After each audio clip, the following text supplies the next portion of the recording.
8시 반부터 시작하죠. 현지인들 예배가 8시.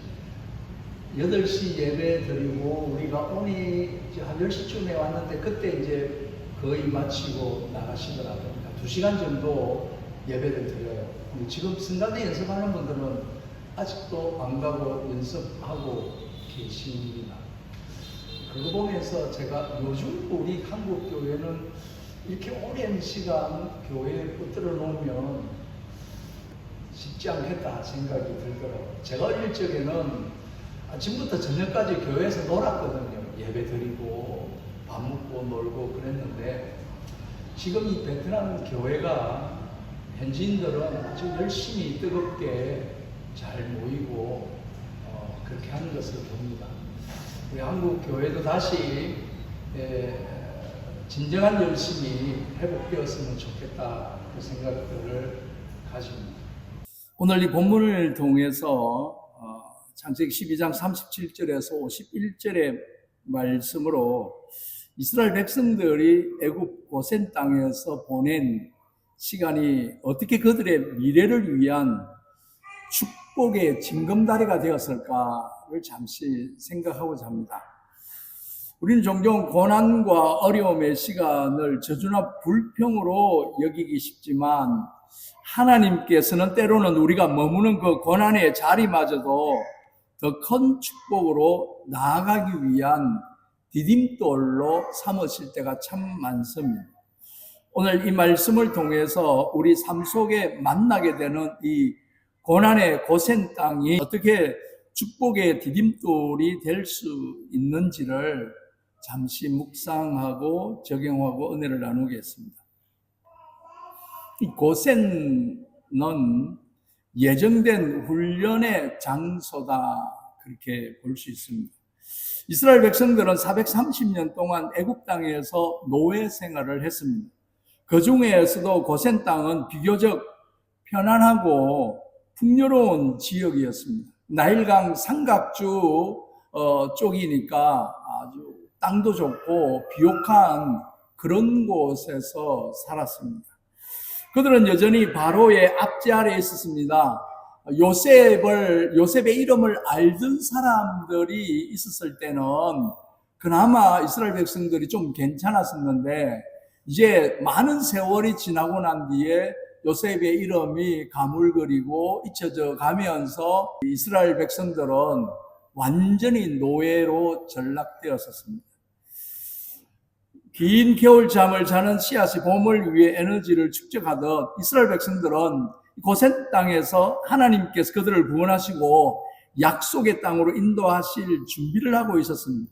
그들은 비록 종살이의 고통 가운데 있었지만 그 시간은 그들이 하나님의 백성으로 정체성을 잃지 않고 언젠가 이루어질 출애굽을 위해 필요한 공동체적 결속력과 신앙적 순종을 훈련하는 그런 기간이었던 것을 보게 됩니다. 사실 그 당시 지나고 있는 이스라엘 백성들은 그것을 인식하거나 생각하지 못했을 것입니다. 지나고 와보니 그런 부분들이었구나.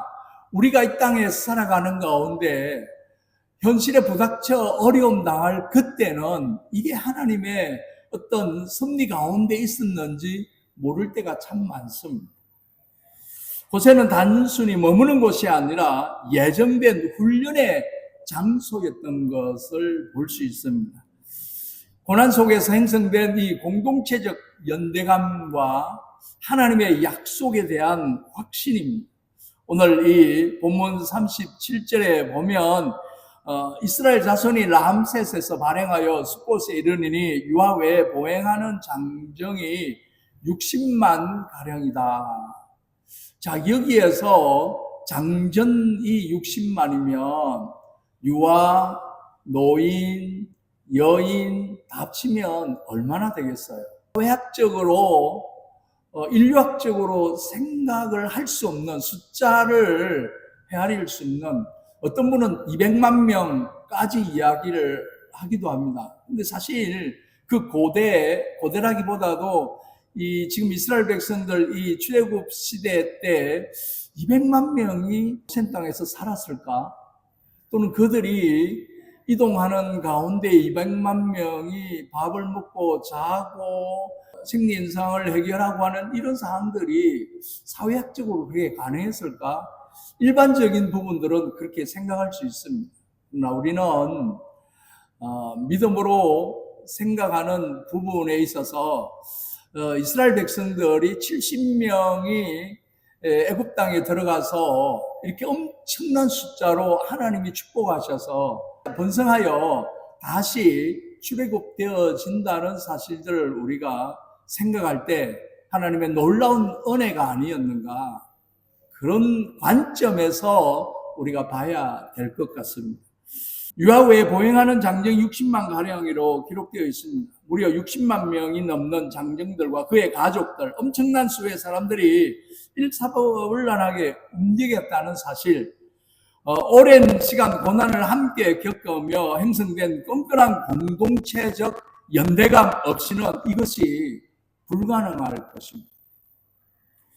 애굽에서 노예 생활을 하면서 이스라엘 백성들은 서로를 의지하고 같은 고통을 느끼면서 언젠가 구원하실 하나님에 대한 희망을 붙잡았다, 그렇게 볼 수 있습니다. 이스라엘의 이 구전, 말로 전해지는 것은 엄청나게 정확합니다. 특별히 아이들은 엄마를 통해서 키워나갈 때 그 부모의 신앙적 교육은 놀랍습니다. 그런 부분에 성경이 기록되어지지 않는 상황 속에서 하나님의 놀라운 은혜와 구원에 대한 관련된 모든 부분들은 부모를 통해서 말로 전해지는 이 내용들은 특별했던 것을 우리는 볼 수 있습니다. 그런 부분에 있어서 구원하실 하나님에 대한 희망을 절대 놓치지 않았던 것을 봅니다. 어떤 한 가정은 사업에 실패하여 모든 것을 잃고 큰 빚을 지게 되었습니다. 절망적인 상황이었습니다. 그들은 서로를 원망하지 않고 오히려 더 위로하고 똘똘 뭉쳤습니다. 남편은 새벽에 나가 대리운전을 하고 아내는 부업을 시작했습니다. 자녀들도 각자 아르바이트를 하며 힘을 보탰습니다. 3년 동안 엄청 고통스러운 시간을 함께 보내면서 그 전에 알지 못했던 가족의 끈끈한 그런 관계를 확인하는 상황이 되었습니다. 서로를 향한 사랑과 신뢰가 더욱더 깊어졌던 것을 보게 됩니다. 힘들었던 그 시간이 오히려 가족 간의 진정한 사랑을 깨닫게 해준 축복의 징검다리가 되었다, 그렇게 볼 수 있습니다. 이처럼 고센에서 고난은 이스라엘 백성들에게 공동체적 연대감을 형성하게 했고, 이런 출애굽 이후 광야 여정에서도 엄청난 도움이 됐다고 볼 수 있겠습니다. 또한 하나님께서 아브라함에게 약속하신 자손 번성의 약속이 성취된 것을 직접 보면서 그들의 신앙은 더욱더 확고해졌다, 그렇게 우리는 생각할 수 있겠습니다. 여러분, 사실 어렵고 힘든 때 잘 견디며 함께 한다면 오히려 그것이 더 큰 은혜로 우리에게 돌아오는 것을 보게 됩니다. 그 다음에 하나님의 말씀에 대한 순종과 구원의 체험인 것입니다. 출애굽기 12장은 유월절 규례에 대한 상세한 기록들이 참 많습니다. 이스라엘 백성들은 하나님의 말씀을 따라 어린 양을 잡고 그 피를 문설주와 인방에 발랐습니다. 그리고 밤새도록 허리에 띠를 띠고 발에 신을 신고 손에 지팡이를 잡고 급히 먹어야 했던 것을 보게 됩니다. 39절에 우리 같이 한번 읽어보겠습니다. 시작.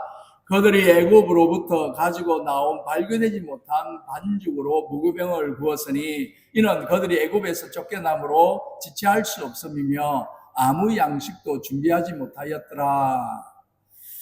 이것은 그들이 하나님의 말씀을 신뢰하고 즉시 순종했던 것을 우리에게 보여주는 내용입니다. 그들은 하나님의 말씀을 믿고 행했을 때 죽음의 재앙으로부터 구원받는 놀라운 체험을 했던 것입니다. 어떤 청년은 오랜 기간 취업에 어려움을 겪고 있었습니다. 그럼 매일 밤 낙심하며 절망의 시간을 보내었습니다. 그러던 어느 날 성경을 읽기 시작했습니다. 그 가운데 첫 번째로 그냥 무심코 피었던 그 구절이 아무것도 염려하지 말고 오직 모든 일에 기도와 간구로 너희 구할 것을 감사함으로 하나님께 아뢰라. 그리하면 모든 지각에 뛰어난 하나님의 평강이 그리스도 예수 안에서 너희 마음과 생각을 지키시리라. 할렐루야. 빌립보서의 말씀을 읽었습니다. 이 말씀을 읽고 염려 대신에 기도를 택했던 것입니다. 당장 해결되는 것은 없지만 매일 말씀을 붙들고 기도하며 면접 준비에 최선을 다했습니다. 그리고 얼마 후에 전혀 기대하지도 않았던 놀라운 것에서 연락을 받고 꿈에 그리던 직장에 취직이 되었습니다. 그 청년에게 취업 준비의 기간은 너무나 고통스럽고 힘들었습니다. 하나님의 말씀을 붙들고 순종했을 때 놀라운 구원의 역사를 경험하는 축복의 징검다리가 되었다. 그렇게 볼 수 있습니다. 우리 안에 어떤 말씀이 있는지, 우리가 기도하되 어떤 말씀을 붙들고 하나님 앞에 나가고 있는지, 우리가 하나님 앞에 하나님 이렇게 말씀하셨지 않습니까? 이 말씀이 이루어지게 해달라고 그렇게 기도할 수 있는 은혜가 있기를 바랍니다. 우리가 믿음으로 기도할 수 있는 저와 여러분이 되시기를 바랍니다. 고센 땅에서의 순종훈련은 이스라엘 백성들에게 하나님의 구원을 실제로 체험하게 했던 것을 보게 됩니다. 하나님의 주권적인 인도하심과 약속의 땅을 향한 준비입니다. 특별히 40절, 41절 제가 한번 읽어드리겠습니다. 이스라엘 자손이 애굽에서 거주한 지 430년이라 430년이 끝나는 그날에 여호와의 군대가 다 애굽 땅에서 나왔다라고 되어 있습니다. 정확히 430년 하나님께 정하신 그날에 이스라엘 백성들은 애굽에서 나왔습니다. 이것은 하나님의 철저한 계획과 주권적인 인도하심을 보여줍니다. 그들이 고센 땅에서 보낸 430년은 결코 우연이 아니었습니다. 하나님은 그들을 큰 민족으로 번성하게 하셨습니다. 이집트 땅에서 가장 비옥한 땅이 고센 땅입니다. 외국인이 들어와서 70명이 들어와서 430년 동안 200만 명 가까운 인구가 늘었다는 것은 특별한 하나님의 은혜가 아니면 있을 수 없는 일이었습니다. 마침내 약속의 땅으로 인도하기 위하여 모든 과정을 친히 주관하셨습니다. 40년도 아니고 400년 넘게 살았던 그곳에서 떠난다는 것은 결코 쉽지 않습니다. 70명이 아니라 200만 명에 가까운 어른만 60만 명이니 얼마나 엄청난 인구입니다. 51절에 보면 바로 그날에 여호와께서 이스라엘 자손을 그 무리대로 애굽 땅에서 인도하여 내셨다 했습니다. 이스라엘 백성들이 나간 것이 아니라 하나님께서 인도해서 그들을 보내셨다, 이끄셨다. 제가 아는 어떤 목사님은 개척교회를 시작하면서 어려움을 겪었습니다. 성도수는 늘지 않고 재정은 바닥이 났습니다. 사람들은 그에게 교회를 포기하라고 말했지만 목사님은 기도로 하나님 인도하심을 구하며 묵묵히 자리를 지켰습니다. 저도 조기 은퇴하기 전에 섬겼던 23년 동안 섬겼던 그 교회, 그 전에 또 제가 영천민만 있는 개척을 또 2년 했던 그 교회에서 5명 가지고 시작을 하면서 정말 너무 막막했습니다. 지하에서 작은 의자 4개, 8개 두고 시작을 했는데 기도하면서 하나님 앞에 새벽에 기도하면서 하나님 이 지하에서 지상으로 언제 나갈 수 있겠습니까? 그렇게 기도하는데 하나님께서 5명이 아니라 500명, 1000명 있는 것처럼 그렇게 모든 것을 준비해라. 그런 마음에 그런 하나님의 음성이 들리듯이 마음에 그런 생각이 들었습니다.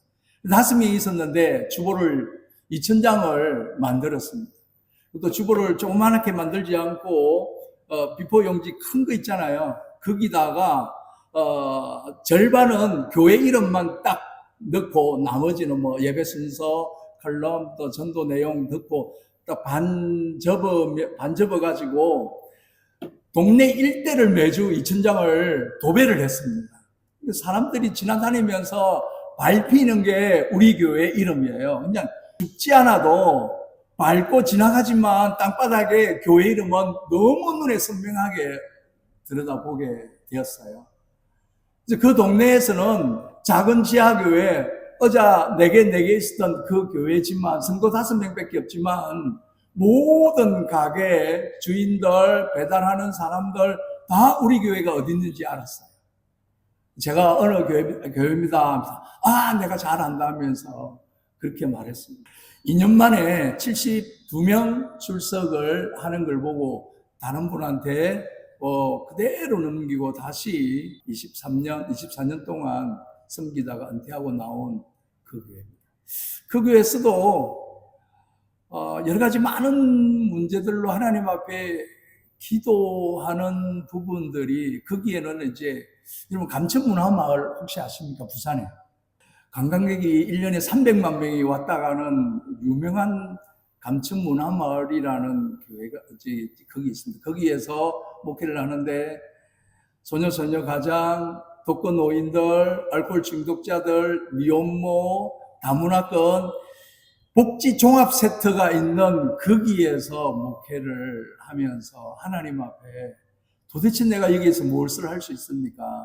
2년 동안 개척교회 하면서 기도하고 경험되었던 모든 것들이 그곳에서 다 도움이 되었던 것을 보게 됩니다. 그곳이 나에게 고센 땅이었구나. 이 목사님도 믿음으로 기도하고 하나님 앞에 나아갔을 때 하나님의 놀라운 은혜로 부흥을 시켜주었던 것을 봅니다. 여러분의 그 고난의 시간은 하나님께서 특별한 그런 징검다리로 만들어주기 위한 하나의 귀한 디딤돌이라는 사실을 기억하시기를 바랍니다. 그러면 우리의 고생은 무엇이겠습니까? 여러분의 고생은 어떤 것입니까?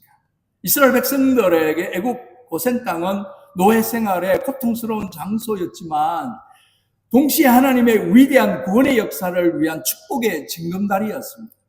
그들은 그곳에서 공동체적 영대감을 형성했고 하나님의 말씀에 순종하여 구원을 체험했고 하나님의 주권적인 인도하심 가운데 약속의 땅을 위한 준비를 마쳤던 것을 보게 됩니다. 우리 삶 속에서는 어떤 고생이 있는지, 우리가 겪고 있는 재정적 어려움, 관계의 문제, 건강의 아픔, 미래에 대한 불확실함, 어쩌면 하나님께서 우리를 더 큰 축복과 사명으로 인도하기 위해 예비하신 고생이 있을 것입니다. 그것을 원망하거나 불평하거나 회피하거나 도망가지 아니하고 하나님이 나에게 고생을 주셨구나.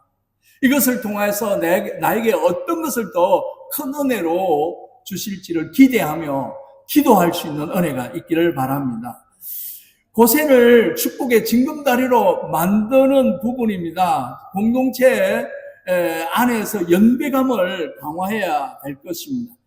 특별히 혼자 애쓰고 힘쓰고 발버둥 치는 것이 아니라 믿음의 식구들과 함께, 믿음의 가족들과 함께, 믿음의 성도들과 함께 기도로 교통하면서 믿음의 공동체 안에서 격려하고 의지하고 이겨낼 힘을 얻는 은혜가 있기를 바랍니다. 이것이 바로 이스라엘 백성들이 고센에서 배운 교훈이기도 합니다. 그리고 하나님의 말씀에 순종해야 할 것입니다. 어떤 상황에서도 하나님의 말씀이 우리의 삶의 나침반이 되게 해야 된다는 것입니다. 말씀으로 기도하고 말씀을 의지하고 말씀에 순종하고 그 말씀을 통하여서 우리는 응답을 받습니다. 그냥 대놔놓고 엇박지르면 튕겨 나옵니다. 하나님 말씀하셨으니 나 그 말씀 의지합니다. 그 말씀 믿습니다. 그 말씀 따라가기를 원합니다. 말씀이 이루어지게 해주시옵소서. 그 다음에 하나님의 주권적인 계획을 믿으시기를 바랍니다. 지금 당장 이해할 수 없는 고통과 어려움 속에서도 하나님께서 우리의 삶을 이끌어 주신다는 믿으시기 바랍니다. 선한 길로 이끌어 주신 것을 믿으시기 바랍니다. 그분은 우리의 고생의 시간을 통하여 우리를 훈련시키시고 그것을 준비하는 것입니다. 축복을 준비하는 것입니다. 더 크고 놀라운 은혜로 이끄시는 것입니다. 여러분, 우리의 고센이 절망의 땅이 아니라 하나님의 축복을 향한 굳건한 징검다리가 된다는 사실을 믿으시고 고난의 시간을 통하여 더 강건해지고 단단해지고 튼튼해지는 복된 은혜가 있기를 주의 이름으로 축원드립니다. 마침내 약속하신 축복의 땅으로 당당히 나아가는 저와 여러분이 되시기를 주의 이름으로 축원드립니다. 기도하겠습니다.